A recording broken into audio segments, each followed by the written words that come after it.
बिन्दु आवाज तिमी सन्चै छौ? आवाज कसरी सन्चै हुनु?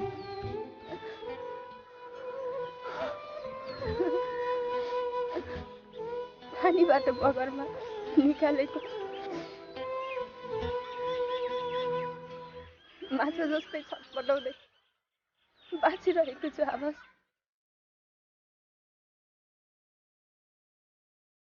बिन्दु त्यो दिन आएको थिएँ म, पुरै 2 दिन कुरे, तर तिमीले मलाई धोका दियो।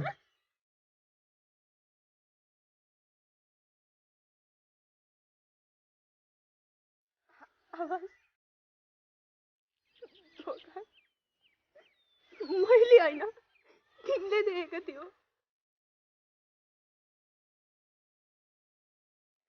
मैले तिमीलाई 5 घन्टासम्म कुरिरहेकी थिएँ।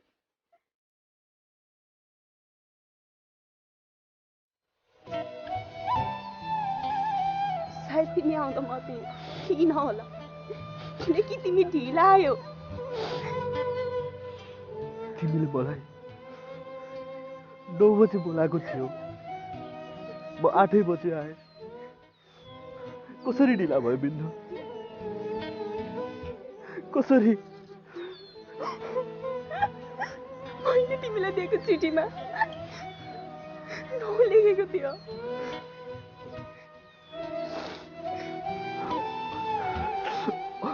बिन्दु, तिमीले लेखेको चिठीमा 9 लेखेको थियो। आवाज मैले लेखेको चिठीमा त बिहानको 6 बजे लेखेको थिएँ त। मसँग कसरी आयो त साँझको 9 बजे लेखेको चिठी? पक्कै पनि कसैले बिचमा गद्दारी गरेको हुनुपर्छ।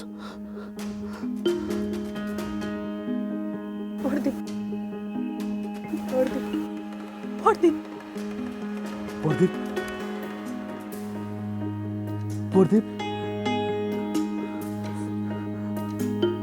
उसले यसो गर्न सक्दैन। ऊ तिमी पछिको प्यारो भाइ हो। आवाज प्रदीपलाई फोन लगाऊ।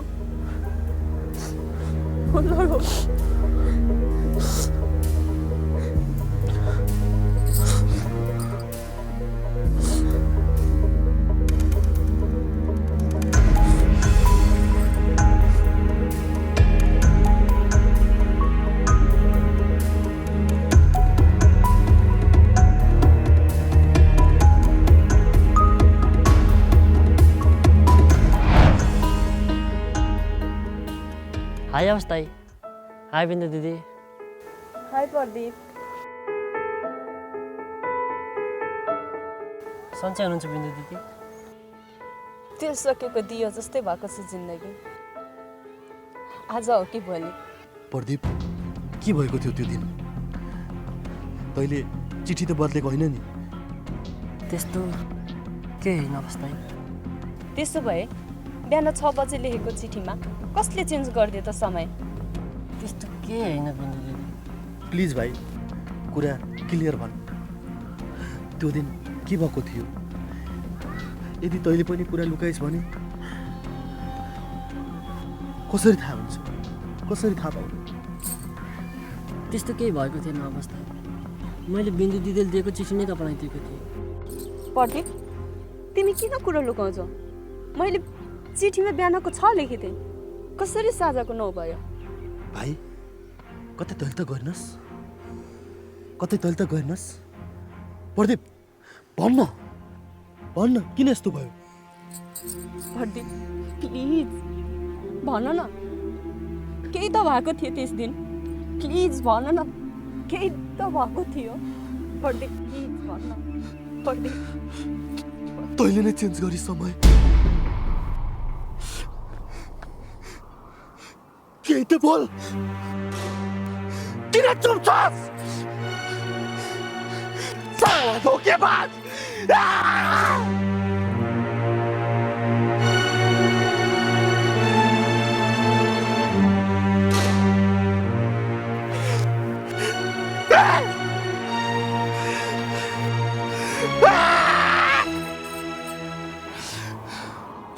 हवस् सम्हाल आफूलाई आफूलाई हवस् हवस् सम्हाल आफूलाई केही हुँदैन हवस्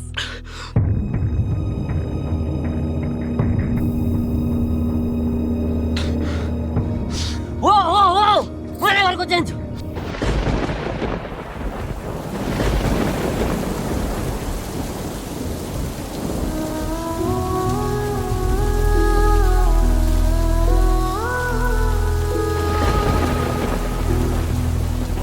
तर किन जान्न चाहनुहुन्छ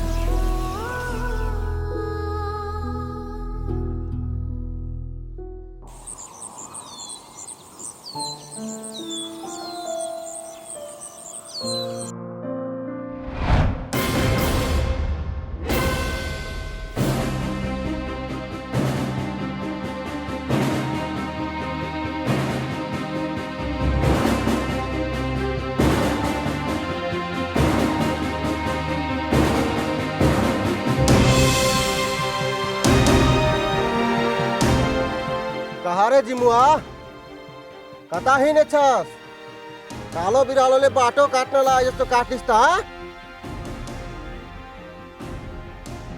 के लेखेछस् हातमा चिठी दे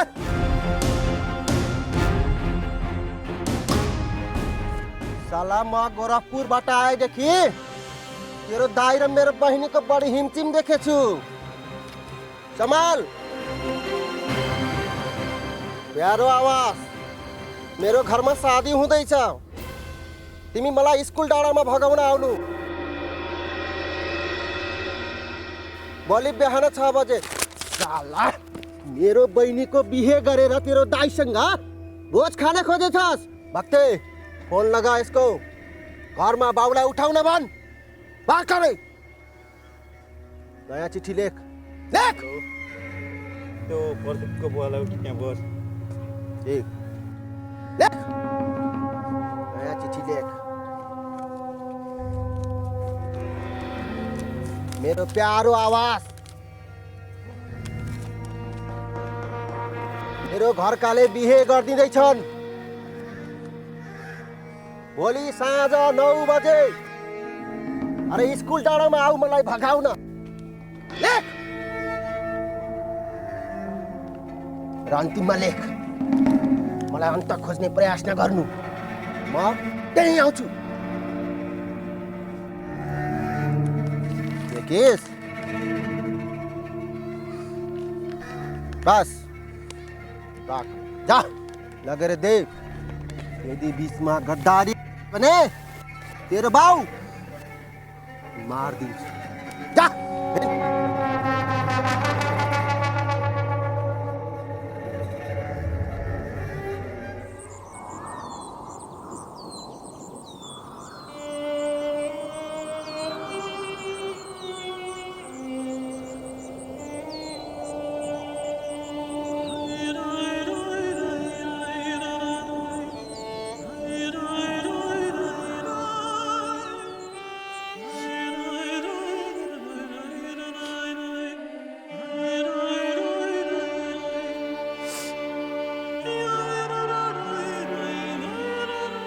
बिन्दु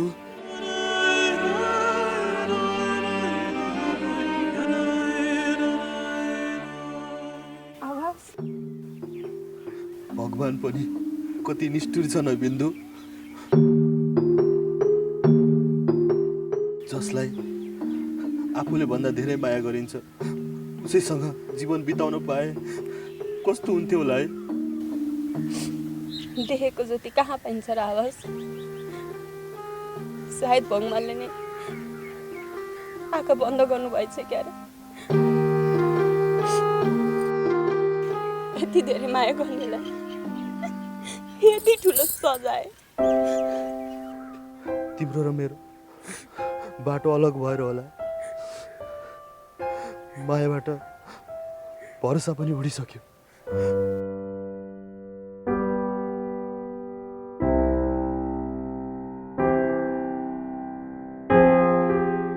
आवाज तिमीलाई याद छ हामी अन्तिम दिन कहाँ भेट भएको थियौँ? किन नहुनु बिन्दु, तिमीसँग बिताएका हरेक पलहरू याद छ मलाई। त्यही यादहरूको सहारामा त बाँचिरहेछु।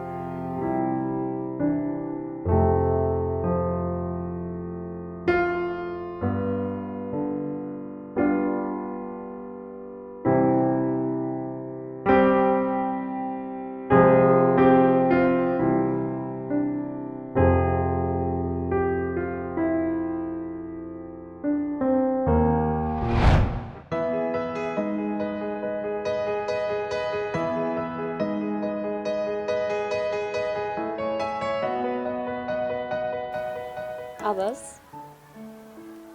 भन न, तिमी मलाई कति माया गर्छौ? मायालाई जोख्न मिल्ने भए तिमीलाई गर्ने माया तराजुमा जोख्दा तराजुको काँटा नै भाँचिन्थ्यो होला। यदि मबाट टाढा हुनु पर्यो भने? यस्तो कुरा नगर बिन्दु, म तिमीलाई चोखो माया गर्छु। हाम्रो मायामा भगवानले आँखा नलागेसम्म शत्रुले केही गर्न सक्दैन। थाहा छ नि, मेरो फ्यामिलीले तिमीलाई एक्सेप्टै गर्नुहुन्न। एक कुराले प्रत्येक रात निद्रै लाग्दैन। भगवान छन् बिन्दु, चोखो माया गर्नेलाई भगवानले बाटो देखाउँछन्। हामीले कुनै चिन्ता लिनु पर्दैन। ल उसो भए जान्छु आवाज। अहिले दाइ आउँदा घरमा भएन भने मार्नुहुन्छ। बस न एकैछिन, अब कहिले हो यसरी भेट्ने दिन जुर्ने? तिमी बुझ न आवाज, झन् दाइले थाहा पाउनु भयो भने तिमीलाई नै गाह्रो हुन्छ।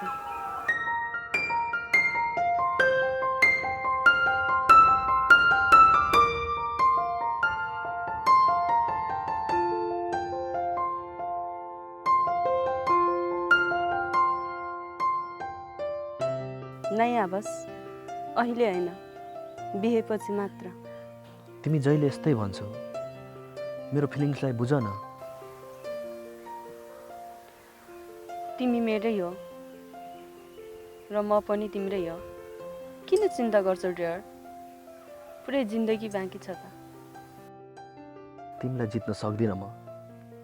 हुन्छ, जाऊ, ढिला हुन्छ।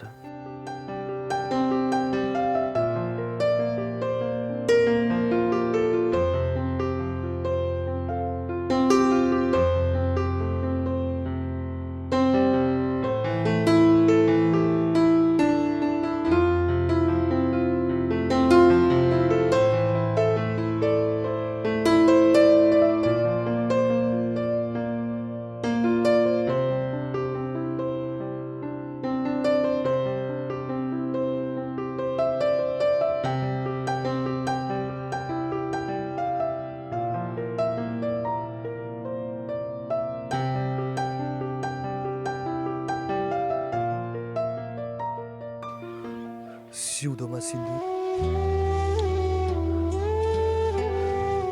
हातमा चुरा,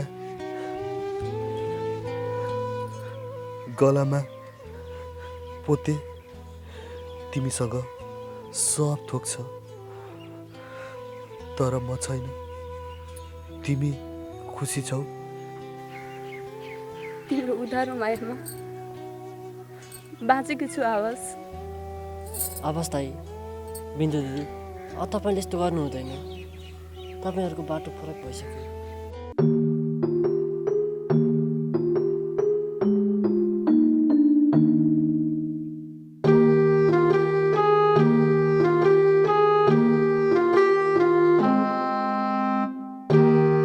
बिन्दु,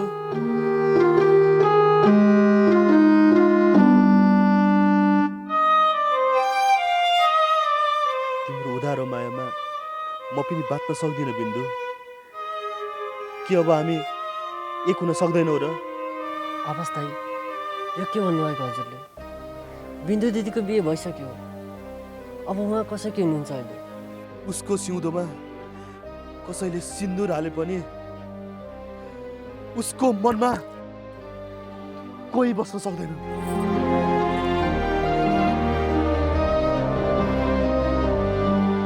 उसको मनमा हिजो पनि म थिएँ, आज पनि म छु र भोलि पनि म हुनेछु।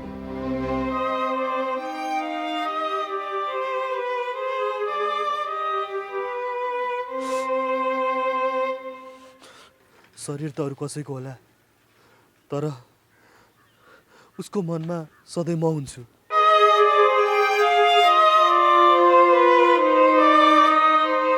यसरी ढुङ्गा जस्तो भएर कति दिन बाँच्छौ बिन्दु? तिमी हुन्छ मात्र भन, म तिमीलाई स्वीकार्न रेडी छु। आजै भर्खरै